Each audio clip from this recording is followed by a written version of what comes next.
مسجد نبوی کے ہمیشہ مؤذن رہے۔ شروع میں ایک کافر کے غلام تھے، اسلام لے آئے جس کی وجہ سے طرح طرح کی تکلیفیں دیے جاتے تھے۔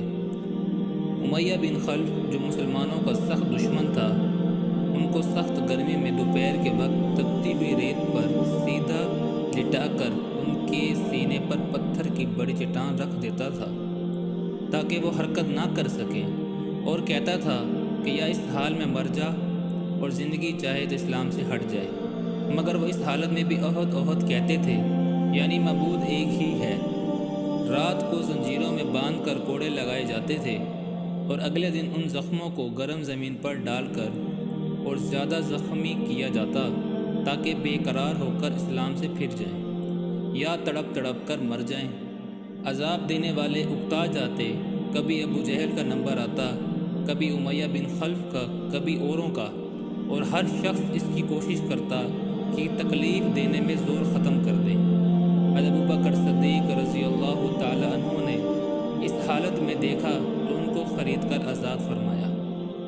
فائدے میں شیخ لکھتے ہیں، چونکہ عرب کے بت پرست اپنے بتوں کو معبود کہتے تھے، اس لیے ان کے مقابلے میں اسلام کی تعلیم توحید کی تھی، جس کی وجہ سے حضرت بلال رضی اللہ تعالیٰ عنہ کی زبان پر ایک ہی ورد کا تھا۔ یہ تعلق اور عشق کی بات ہے۔ ہم جھوٹی محبتوں میں دیکھتے ہیں، جس سے محبت ہو جاتی ہے اس کا نام لینے میں لطف آتا ہے، بے فائدہ اس کو رٹا جاتا ہے، تو اللہ کی محبت کا کیا کہنا، جو دین اور دنیا میں دونوں جگہ کام آنے والی ہے۔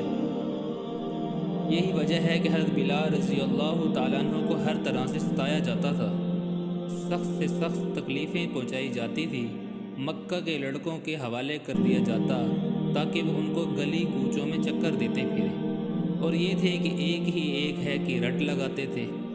اسی کا یہ صلہ ملا کہ پھر حضور صلی اللہ علیہ وآلہ وسلم کے دربار میں مؤذن بنے، اور سفر حضر میں ہمیشہ اذان کی خدمت ان کے سپرد ہوئی۔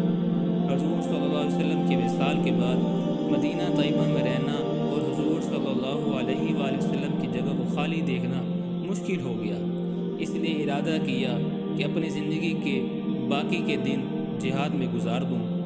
اس لیے جہاد میں شرکت کی نیت سے چل دیے۔ ایک عرصے تک مدینہ منورہ لوٹ کر نہیں آئے۔ ایک مرتبہ حضور صلی اللہ علیہ وآلہ وسلم کی خواب میں زیارت ہوئی۔ حضور نے فرمایا، بلال یہ کیا ہے؟ ہمارے پاس کبھی نہیں آتے، تو آنکھ کھلنے پر طیبہ حاضر ہوئے۔